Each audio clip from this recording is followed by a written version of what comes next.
KR. Narayanan की सफलता की कहानी बहुत ही शानदार और आदर्श है। यूं तो एक दलित का राष्ट्रपति बनना किसी दंत कथा का नया संस्करण नहीं है, बल्कि यह सामाजिक राजनीतिक बदलाव की एक कहानी है। माना जाता है कि के.आर. नारायणन को शीर्ष पद सौंपना दरअसल भारतीय नेतृत्व वर्ग द्वारा बदलते यथार्थ की स्वीकृति थी। साथ ही इसमें नारायणन जी की खुद की मेहनत भी छुपी है। के.आर. नारायणन जिस समय राष्ट्रपति चुने गए, उस समय दलितों के उत्थान के लिए कार्य अपने चरम पर थे और मंडल आयोग जैसे समितियों ने दलित वर्ग के उत्थान के रास्ते खोल दिए थे।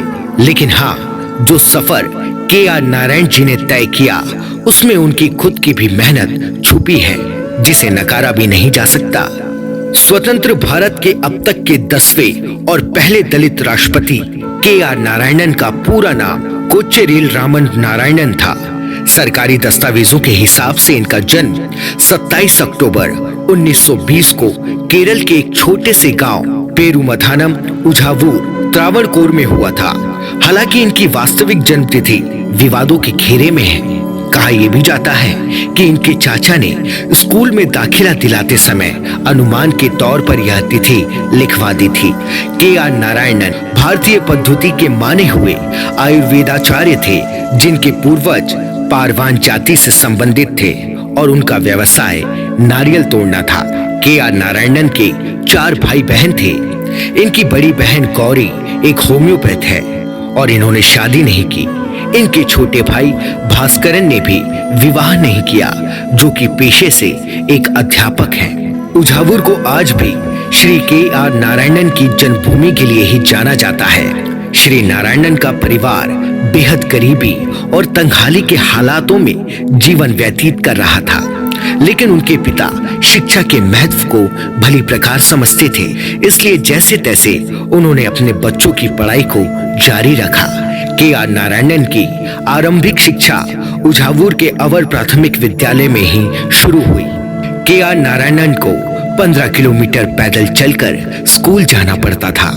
उस समय शिक्षा शुल्क बेहद साधारण था, लेकिन पारिवारिक कठिनाइयों के कारण उसे देने में भी उन्हें समस्या होती थी। के.आर. नारायणन को अक्सर कक्षा के बाहर खड़े होकर कक्षा में पढ़ाए जा रहे पाठ को सुनना पड़ता था, क्योंकि शिक्षा शुल्क न देने के कारण इन्हें कक्षा से बाहर निकाल दिया जाता था। इनके पास पुस्तकें खरीदने के लिए भी पैसे नहीं होते थे। ऐसे में के.आर. नारायणन अन्य छात्रों से पुस्तकें मांगकर उनकी नकल उतारकर अपना काम चलाते थे। नारायणन ने सेंट मैरी हाई स्कूल से 1936-37 में मैट्रिक परीक्षा उत्तीर्ण की। छात्रवृत्ति के सहारे श्री नारायणन ने इंटरमीडिएट की परीक्षा कोटायम के CMS स्कूल से उत्तीर्ण की। इसके बाद इन्होंने ऑनर्स में स्नातक स्तर की परीक्षा पास की। फिर अंग्रेजी साहित्य में त्रावणकोर विश्वविद्यालय, जो कि वर्तमान का केरल विश्वविद्यालय है, वहां से 1943 में स्नातकोत्तर परीक्षा प्रथम श्रेणी में उत्तीर्ण की। के.आर. नारायणन से पूर्व त्रावणकोर विश्वविद्यालय में किसी भी दलित छात्र ने प्रथम स्थान प्राप्त नहीं किया था। और आइए अब आपको बताते हैं के.आर. नारायण का व्यक्तित्व। के.आर. नारायणन एक गंभीर व्यक्ति वाले इंसान थे। उनका जन्म एक बेहद गरीब परिवार में हुआ था, जिस कारण उन्होंने बचपन से ही परेशानियों से निपटना सीख लिया था। आर्थिक समस्याओं से जूझते हुए उनके भीतर धैर्य और संयम के भाव भी पैदा हो गए थे। वह एक कुशल राजनेता होने के साथ साथ एक अच्छे अर्थशास्त्री भी थे। और आइए अब आपको बताते हैं के.आर. नारायणन का राजनीतिक सफर। जब इनका परिवार विकट परेशानियों का सामना कर रहा था, तब 1944-45 में श्री नारायणन ने बतौर पत्रकार द हिंदू और द टाइम्स ऑफ इंडिया में कार्य किया। 10 अप्रैल 1945 को पत्रकारिता का धर्म निभाते हुए इन्होंने मुंबई में महात्मा गांधी का साक्षात्कार लिया। इसके बाद 1945 में ही इंग्लैंड चले गए और लंदन स्कूल ऑफ इकोनॉमिक्स में राजनीति विज्ञान का अध्ययन किया। के आर नारायणन ने बीएससी इकोनॉमिक्स की डिग्री और राजनीति विज्ञान में विशिष्टता हासिल की। उनकी मेहनत और लगन को देखते हुए JRD टाटा ने छात्रवृत्ति प्रदान करके के आर नारायणन की सहायता की। श्री नारायणन इंडिया लीग में भी सक्रिय रहे। के आर नारायणन KN मुंशी द्वारा प्रकाशित किए जाने वाले द सोशल वेलफेयर नामक वीकली समाचार पत्र के लंदन स्थित संवाददाता भी रहे। के आर नारायणन का राजनीति में प्रवेश इंदिरा गांधी के द्वारा संभव हो पाया। वह लगातार 3 लोकसभा चुनावों में ओट्टापल्लल, जो कि केरल में है, उसकी सीट पर विजय होकर लोकसभा पहुंचे। कांग्रेसी सांसद बनने के बाद वह राजीव गांधी सरकार के केंद्रीय मंत्रिमंडल में सम्मिलित किए गए। एक मंत्री के रूप में इन्होंने योजना, विदेश मामले तथा विज्ञान एवं तकनीकी विभागों का कार्यभार संभाला।